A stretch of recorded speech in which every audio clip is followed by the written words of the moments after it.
कि कोई भी टेररिस्ट अगर हमारी धरती पर आकर कुछ करता है तो हम छोड़ेंगे नहीं, हम पाकिस्तान में घुसकर मारेंगे। राजनाथ सिंह के इस बयान से पाकिस्तान को ऐसी मिर्ची लगी है कि वो बिलबिला उठा है। उसने रक्षा मंत्री राजनाथ सिंह के बयान को भड़काऊ बताते हुए इसकी निंदा की है। रक्षा मंत्री के बयान से बिलबिलाए पाकिस्तानी विदेश मंत्रालय ने एक बयान जारी कर भारत के खिलाफ कई आरोप लगाए हैं। बयान में कहा गया है कि 25 जनवरी 2024 को इस्लामाबाद ने पाकिस्तान में हो रही हत्याओं में भारत का हाथ होने के सबूत भी दिए हैं। अभी कल ही जो है गार्डियन, फॉरेन पब्लिकेशन है गार्डियन, उसमें एक आर्टिकल आया है। उसमें कहा है, उस आर्टिकल ने कहा है कि जो है भारत ने पाकिस्तान की धरती में 20 लोगों को, 20 इंडिविजुअल्स को, टेररिस्ट को जो है पिछले कुछ सालों में मारा है, उन्हीं की धरती में जाके मारा है। और जो है इस पर तमाम क्या कहते हैं, उन्होंने बहुत रिसर्च की है, बहुत लोगों से बात की है। ये पहले हम लोगों के बारे में कनाडा में भी बोला गया, यूएस में भी ये चर्चा हुई पहले, पर पाकिस्तान की ये नई चर्चा है, 20 लोग। तो इसको आप कैसे देखते हैं कि ये क्या, उस आर्टिकल में ये भी कहा है कि जो है भारत जो है केजीबी और मुसाद से जो है काफी इन्फ्लुएंस्ड है, तो उनकी भी जो इंटेलिजेंस एजेंसी है, रॉ वगैरह, इस तरीके का काम कर रही है। कोई स्लीपर सेल है यूएई में, उसने जो है इसमें उसका रोल रहा है। और 20 लोगों को, मतलब एक आध लोग नहीं, 20 टेररिस्ट को जो है हमने कुछ सालों में मारा है। 20 टेररिस्ट को मारा है? हाँ जी, मतलब टेररिस्ट कह लीजिए, लोगों कह लीजिए, पर वहां उनकी धरती में मारा है। कोई भी टेररिस्ट हमारे पड़ोसी देश से भारत को डिस्टर्ब करने की कोशिश करेगा जी, यहां पर ये आतंकवादी हरकतें करेगा तो उसका मुंह तोड़ जवाब देंगे। यदि वो भगकर पाकिस्तान में जाएगा तो पाकिस्तान में घुसकर मारेंगे। तो ये बात आप मतलब कह रहे हैं, जो प्रधानमंत्री भी कह रहे हैं कि अब वो भारत नहीं रहा जो कि बगल में खड़े होकर तमाशा देखता रहेगा, घर में घुस कर मारेगा। बिल्कुल, प्रधानमंत्री जी ने जो कहा है बिल्कुल सच कहा है, और यह ताकत है भारत की, और पाकिस्तान भी इसे समझने लगा है। वैसे भारत बराबर अपने पड़ोसी देशों के साथ अच्छे रिश्ते बनाकर रखना चाहता है, चाहे कोई भी हमारा पड़ोसी देश है। और आज देखा होगा आपने, पास्ट हिस्ट्री उठाकर देखिए कि आज तक न तो हमने दुनिया के किसी देश पर कभी आक्रमण किया है अथवा आक्रमण की कोई पहल की हो, कभी नहीं किया, और न तो दुनिया के किसी देश की 1 इंच जमीन पर हम लोगों ने कभी कब्जा करने की कोशिश की है। यह भारत का चरित्र रहा है जी। लेकिन भारत को बार बार कोई आंख दिखाएगा, भारत में आकर आतंकवादी गतिविधियों को बढ़ावा कर देने की कोशिश करेगा, तो उसकी खैर नहीं है। इससे पहले 4 अप्रैल को पीएम मोदी ने भी बिहार के जमुई में चुनावी सभा को संबोधित करते हुए दुनिया को भारत की ताकत का एहसास कराया था और कहा था कि आज भारत वही महान पाटलिपुत्र, मगध और चंद्रगुप्त मौर्य वाला भारत है और आज का भारत घर में घुसकर मारता है। भारत वही महान पाटलिपुत्र और मगध वाला भारत है। भारत वही चंद्रगुप्त मौर्य वाला भारत है। आज का भारत घर में घुसकर मारता है। न्यूज 18 पर रक्षा मंत्री राजनाथ सिंह के इंटरव्यू में पाकिस्तान पर दिए बयान के बाद पाकिस्तान बौखला गया है, जिस पर अब राजनीतिक प्रतिक्रियाएं आने लगी हैं। शहनवाज हुसैन ने कहा कि भारत के खिलाफ जो साजिश करेगा अब उसकी खैर नहीं। रक्षा मंत्री राजनाथ सिंह ने जो बातें कही हैं न्यूज 18 को दिए इंटरव्यू में, उसको लेकर के पाकिस्तान ने कड़ी प्रतिक्रिया दी है। इस बयान पर आप क्या कहेंगे? देखिए, न्यूज 18 की धूम पाकिस्तान तक है, रक्षा मंत्री जी के इंटरव्यू की धूम पाकिस्तान तक है। पाकिस्तान को न्यूज 18 में रक्षा मंत्री जी का इंटरव्यू देख के इतनी मिर्ची क्यों लगी है भाई? पाकिस्तान को इतना दर्द क्यों हो रहा है, इतना चुभ क्यों रहा है? पाकिस्तान की हेकड़ी तो राजनाथ सिंह जी ने इंटरव्यू में ही निकाल दी। जेडीयू के वरिष्ठ नेता केसी त्यागी ने भी राजनाथ सिंह के बयान का समर्थन किया है। कहा है कि अब वो दिन चले गए जब कोई हमारी सीमा में घुस आता था। आज का भारत और उसके जवान घर में घुसकर मारने की तकनीक जानते हैं। जब चाइनीज एग्रेशन में भारत के बड़े भूभाग पर कब्जा हो गया, भारत अब बड़ी ताकत है, ये स्वाभिमानी भारत है, ये नया भारत है। लिहाजा अब किसी पड़ोसी शत्रु पक्ष का ये दुस्साहस नहीं हो सकता कि भारत के अंदर वो आंतरिक विद्रोह फैलाने की या कोई कार्रवाई करने की कोशिश या प्रयास करे। ऐसा अगर कोई प्रयास होता है, आतंकवादी घटना कोई होती है, तो घर में जाकर मारने की टेक्निक भारतीय सेना के पास है। मैं श्री राजनाथ सिंह जी के वक्तव्य का 100% समर्थन करता हूं। और जेडीयू से राज्यसभा सांसद संजय झा ने मुख्यमंत्री नीतीश कुमार से मुलाकात की। राज्यसभा सदस्य की शपथ लेने के बाद पहली बार औपचारिक तौर पर संजय झा ने नीतीश कुमार से मुलाकात की तो मुख्यमंत्री ने भी गर्मजोशी के साथ संजय झा का अभिवादन किया और शॉल देकर उन्हें सम्मानित किया। इस मुलाकात के बाद संजय झा ने कहा कि ये उनके लिए गर्व की बात है कि बिहार के लोगों के सपनों को पूरा करने के लिए नीतीश कुमार के साथ मिलकर काम कर रहे हैं। लोकसभा चुनाव को लेकर एनडीए प्रत्याशी ललन सिंह 3 दिवसीय दौरे पर लखीसराय पहुंचे और इस दौरान उन्होंने कई प्रखंड में लोगों से मुलाकात करते हुए अपने पक्ष में मतदान करने की अपील की। वहीं ललन सिंह ने कांग्रेस पर निशाना साधा। ललन सिंह ने कहा कि कांग्रेस सिर्फ बात बनाने में जुटी है, बनाते रहें, इससे कोई प्रभाव नहीं होने वाला। मुंगेर लोकसभा क्षेत्र से एनडीए प्रत्याशी राजीव रंजन सिंह ललन सिंह 3 दिवसीय दौरे पर लखीसराय में हैं। उन्होंने हलसी प्रखंड के रामगढ़ चौक, किद्धा, ककरौरी, प्रतापपुर, खुरियारी, कैदी समेत कई दर्जन गांवों का दौरा किया। ललन सिंह के पहुंचते ही लोगों ने फूल मालाओं से स्वागत किया। एनडीए प्रत्याशी राजीव रंजन सिंह ललन सिंह ने लोगों से अपने पक्ष में मतदान करने की अपील करते हुए कहा कि अगर देश में नरेंद्र मोदी को प्रधानमंत्री बनाना चाहते हैं तो आपका एक एक वोट एनडीए के पक्ष में करना होगा। ललन सिंह ने लोगों के बीच महागठबंधन पर निशाना साधते हुए कहा कि 15 साल में जंगल राज की स्थिति बिहार में बनी हुई थी। शाम होते ही लोग अपने अपने घरों में रहने को मजबूर हो जाते थे, लेकिन नीतीश कुमार के शासन में सड़क, बिजली, पेयजल की समुचित व्यवस्था की गई है। अपराधियों के मनोबल को तोड़ा गया है। केंद्र और बिहार सरकार ने बिहार का चहुमुखी विकास किया। ललन सिंह ने कांग्रेस के घोषणा पत्र पर भी निशाना साधते हुए कहा कि कांग्रेस को सिर्फ घोषणा पत्र ही जारी करना है। उनको मालूम है कि वो सत्ता से कोसों दूर हैं। कांग्रेस को सिर्फ घोषणा ही करना है, सत्ता में आना नहीं है। उनको भी मालूम है कि सत्ता से कोसों दूर हैं। तो जब कोसों दूर है, अब बातें बनाना है तो कुछ बात बनाते रहिए, उससे क्या फर्क पड़ता है। लालू जी पर सर वारंट जारी हुआ है एमएलए से। भाई जस करनी तस भोगई ताता, नरक जाता है क्यों पछताता। मुकेश सहनी के गठबंधन में शामिल होने पर उप मुख्यमंत्री विजय कुमार सिन्हा ने निशाना साधा। विजय कुमार ने कहा कि सत्ता को कमाई समझने वाले राजनीति जल्द समाप्त होगी। जाति की राजनीति करने वालों को जनता जवाब देगी और उन्होंने कहा कि बीजेपी किसी जाति की पार्टी नहीं, सबको अधिकार देती है।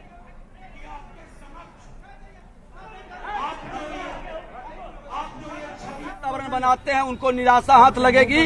भारतीय जनता पार्टी कोई जाति की पार्टी नहीं है, हर जात का समान अधिकार है और समान अवसर है, सबको मौका मिलता है। और भारतीय जनता पार्टी तो कमल का फूल लेकर चलता है। कमल का फूल हमेशा शांति का संदेश देता है, प्रेम, भाईचारा, सामाजिक समरसता बढ़ाता है। जिन खंजर भोंकने वाले लोग हैं, नरसंहार कराने वाले लोग हैं, जातीय उन्माद पैदा करने वाले लोग हैं, उसी से जाके सत्ता के लिए गलबहियां किए हैं। जनता पूछेगी इनसे कि वही जंगल राज वाले जो गुंडा राज में तब्दील कर रहा था, उस गुंडा राज वाले से क्यों गला मिला, क्यों छोड़कर भागा था। ये अवसरवादिता की राजनीति को बिहार की जनता और खास करके युवा नौजवान सबक सिखाने का यही अवसर है। मुकेश सहनी के महागठबंधन में आने पर जेडीयू सांसद संजय झा ने कहा कि इससे एनडीए को कोई नुकसान नहीं होगा। चुनाव प्रचार चल रहा है, 40 की 40 सीट हम लोग जीतेंगे। संजय झा ने कहा कि 18 साल से सीएम नीतीश कुमार ने कभी भी पर्सनल लेवल पर, परिवार लेवल पर राजनीति नहीं की।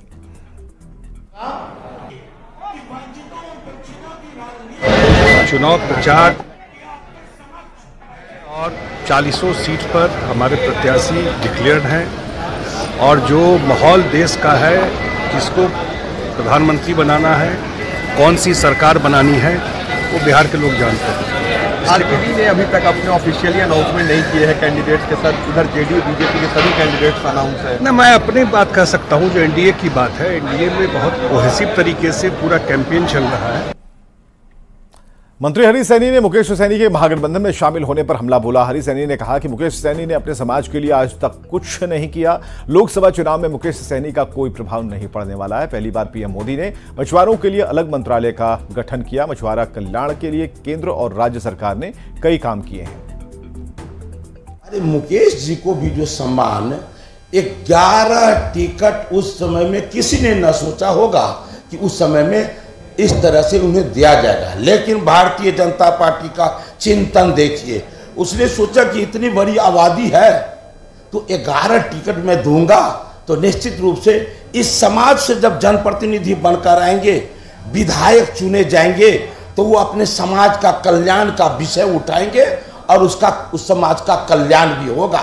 लेकिन जब आरक्षण की जो लोग बात करते हैं, मैं उनसे पूछता हूं, जब वो जो आरक्षण उनके हाथ में था, वो अपने समाज को वो बांट सकते थे टिकट, उस समय में कहां चला गया था। समस्तीपुर में लोकसभा चुनाव बेहद दिलचस्प हो गया है। एक तरफ मंत्री अशोक चौधरी की बेटी शांभवी चौधरी एनडीए से एलजेपीआर की प्रत्याशी हैं, दूसरी ओर नीतीश सरकार के ही मंत्री महेश्वर हजारी के बेटे सन्नी हजारी को कांग्रेस ने समस्तीपुर से उतारने की तैयारी की है। ये मुकाबला रोचक हो गया है। दोनों प्रत्याशी के पिता जेडीयू में हैं और दोनों मंत्री हैं, लेकिन उनके बेटे और बेटी समस्तीपुर के चुनावी मैदान में आमने सामने होंगे। इस पर मंत्री अशोक चौधरी ने महाभारत का उदाहरण देते हुए कहा कि तब भी लड़ाई भाई भाई के बीच हुई थी, लेकिन जीत उसी की हुई थी जो कृष्ण के रथ पर सवार था। लोग कृष्ण के रथ पर सवार होता है, वही महाभारत जीतता है। महाभारत भी भाइयों भाई में हुआ था। कौरव की सेना एक तरफ थी, पांडव एक तरफ थे। तो जो पांडव के साथ, जिनके साथ कृष्ण है, जो सत्य और निष्ठा के साथ है, जीत उसी की होती है। इस महाभारत में भी जीत उसी की होगी। बीजेपी के राष्ट्रीय मंत्री ऋतुराज सिन्हा ने बीजेपी के स्थापना दिवस के मौके पर सभी को हार्दिक शुभकामनाएं दी और पार्टी के लिए त्याग करने वालों को याद किया।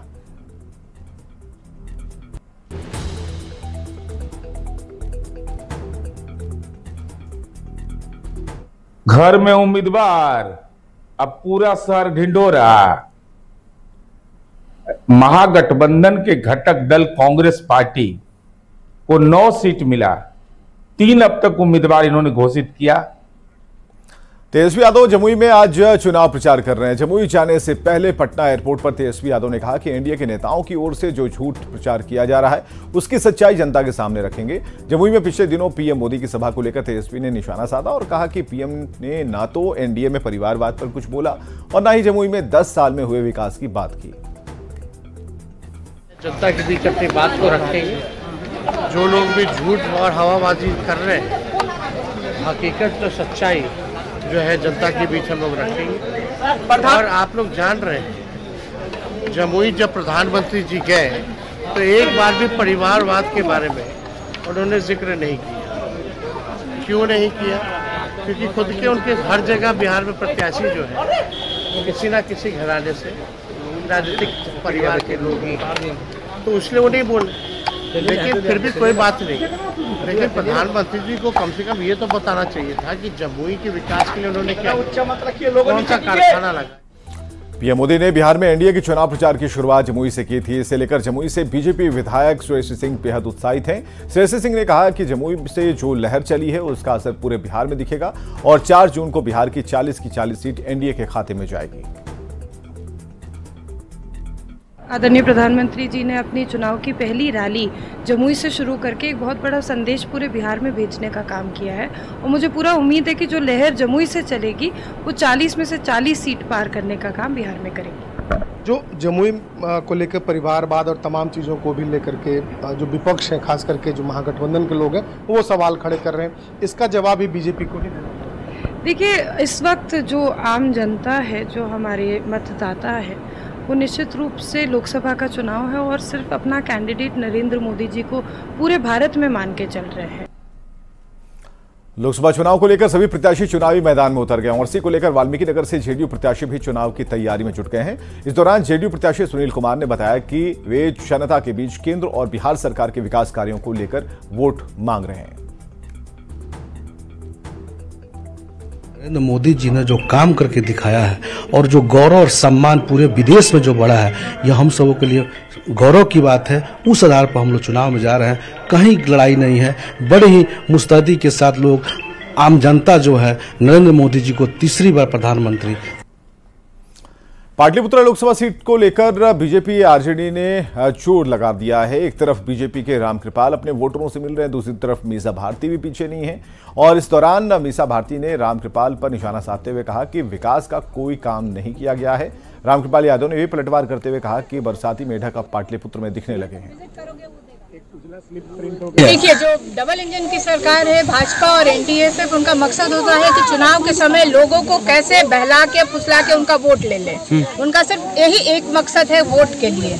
और जहां आप देखिए कि जो इंडिया गठबंधन है उनके लोग हमेशा काम करते हैं। आपने देखा कि कैसे हम लोगों ने राज्य में 17 वर्षों में जो काम नहीं हुआ हम लोगों ने 17 महीने में करके दिखाया। सबसे बड़ी समस्या दियर का है कि जो 3 पंचायत चला गया है उसके लिए हम लोगों ने बहुत प्रयास किया। हमारे राष्ट्रीय अध्यक्ष ने भी प्रयास किया, हमारे उप मुख्यमंत्री तेजस्वी जी ने भी प्रयास किया, मैंने भी मुख्यमंत्री को कई एक बार बोला, लेकिन नहीं हुआ। और ये हमको लगता है कि जब तक हमारी अपनी सरकार नहीं होगी ये संभव नहीं है। हमारी सरकार और चुनाव बहुत दूर नहीं है, बहुत करीब है।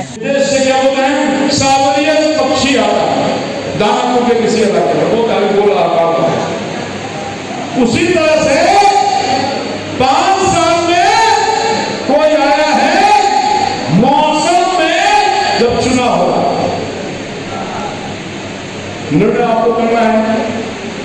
हमने कोई भेदभाव नहीं किया, हमारी पार्टी की पॉलिसी भी है तो हम किसी के भेदभाव नहीं करते। मेरे हाथ जो भी आया या जो भी बुलाया उससे सुख दुख के साथ रहे। जितना बन सकता हमने सेवा करने का काम किया है। और मैं ये दावा नहीं करता, मगर मैं जरूर कहता हूं कि जितना अधिक समय एक सांसद के रूप में आपके बीच में मैं देने का काम किया हूं, मैं ये कह सकता हूं कि शायद कोई ऐसा सांसद होगा पहले पाटलिपुत्र का जो कितना टाइम देता होगा। सारण से आरजेडी प्रत्याशी और लालू प्रसाद की बेटी रोहिणी आचार्य को लेकर सम्राट चौधरी ने बड़ा बयान दिया। रोहिणी आचार्य द्वारा पुलिस के दुरुपयोग के आरोपों पर सम्राट चौधरी ने कहा कि लालू परिवार का मतलब ही गुंडा राज स्थापित करना है। लालू परिवार का मतलब है लूट खसोट स्थापित करना और ये लोग कानून तोड़कर आगे बढ़ते हैं, जिसकी शिकायत चुनाव आयोग में की गई है। अब चुनाव आयोग को इस पर कार्रवाई करनी है। योग कर रहे हैं रोहिणी आचार्य की सभा में उनके सुरक्षा प्रभारी गए हुए थे, आचार संहिता जांच वगैरह कर रहे हैं।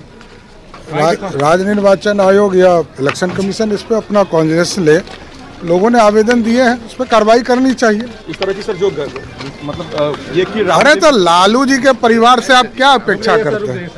लालू जी के परिवार का मतलब ही है गुंडा राज स्थापित करना, भ्रष्टाचार स्थापित करना, लूट खसोट स्थापित करना और कानून को तोड़कर आगे बढ़ना, यही लालू जी का परिचय है।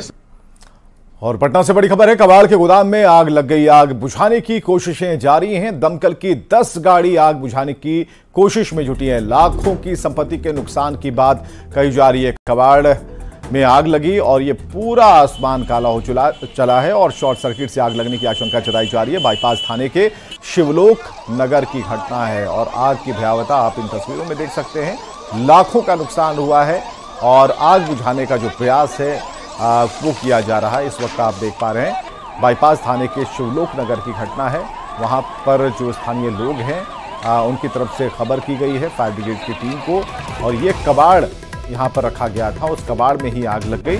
और देखते ही देखते आग कैसे लगी है इसके बारे में अभी तक कोई सूचना नहीं मिल पाई है, लेकिन फायर ब्रिगेड की टीम वहाँ पर पहुँच गई है और स्थानीय लोग जो हैं आसपास के घर वाले उन्हें बाहर निकाला गया है और ये धुएं का गुब्बार आप देख पा रहे हैं और धुआं ही धुआं आसमान में नजर आ रहा है। तो कबाड़ का गोदाम था जहाँ आग लगी है, रिहायशी इलाका है, लोग रहते हैं और उसके ठीक पीछे कबाड़ का गोदाम था जहाँ पर आग लगी और आग बुझाने की कोशिशें लगातार जारी हैं, लेकिन लाखों की संपत्ति का नुकसान बताया। संजय हमारे साथ फोन लाइन पर है।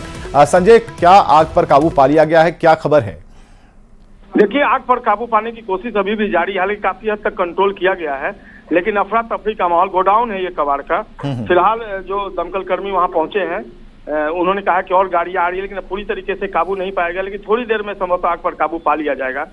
जो कारण है वो स्पष्ट नहीं हो पाया है। ऐसे संभावना जताई जा रही कि किसी ने सिगरेट पी करके जो फेंका है उसी से आग लगी है। बहरहाल ये जांच का विषय है, देखना होगा क्या कुछ निकल कर सामने आता है, लेकिन फिलहाल अफरा तफरी का माहौल इस इलाके में। बिजली काट दी गई है और आग पर काबू पाने की कोशिशें लगातार जारी है। बहुत बहुत शुक्रिया संजय तमाम जानकारियों के लिए। आग पर काबू पाने की कोशिशें लगातार जारी हैं। ये तस्वीरें आप देख पा रहे हैं। आग बुझाने की कोशिश की जा रही है। आग कैसे लगी है इसके बारे में अभी आसपास के लोग ही चर्चा कर रहे हैं और आप देख रहे हैं कि किसी तरह फायर ब्रिगेड की टीम पहुंची है और आग बुझाने में लगी हुई है, क्योंकि आसपास के इलाकों में भी ये आग बढ़ सकती है। इस पर जल्द काबू पाने की कोशिशें की जा रही हैं।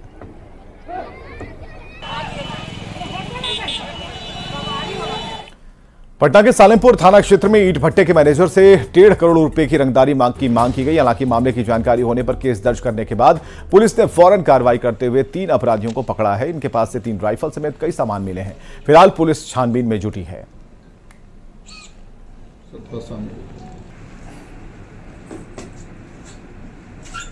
के द्वारा 24 घंटे के अंदर रंगदारी मांगने वाले 3 लोगों को गिरफ्तार किया गया है, जिसमें गुंजन यादव पिता बुलेंदर यादव, दिलखुश कुमार पेसर विमलेश यादव, धीरेन्द्र कुमार पिता उमेश यादव। इसमें जो गुंजन है वो उस जनरल मैनेजर को पहले से जानता था, क्योंकि पहले उनके कंपनी में वो काम किया था 1.5 साल पहले।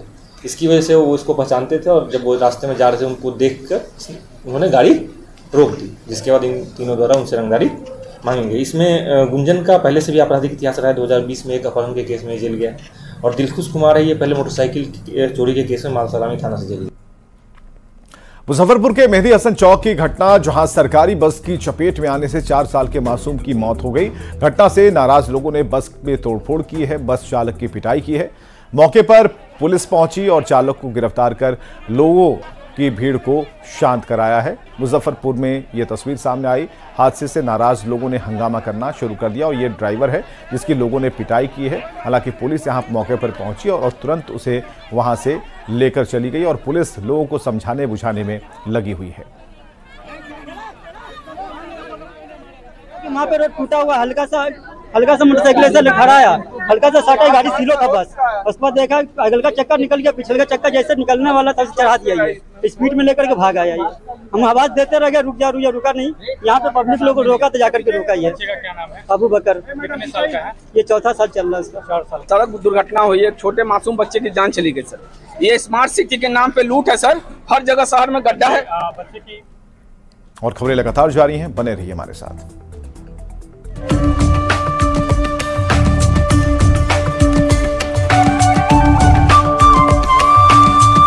आप चाय पर चर्चा करते होंगे, कॉफी पर चर्चा करते होंगे, लेकिन आज हम चर्चा करेंगे लिट्टी पर।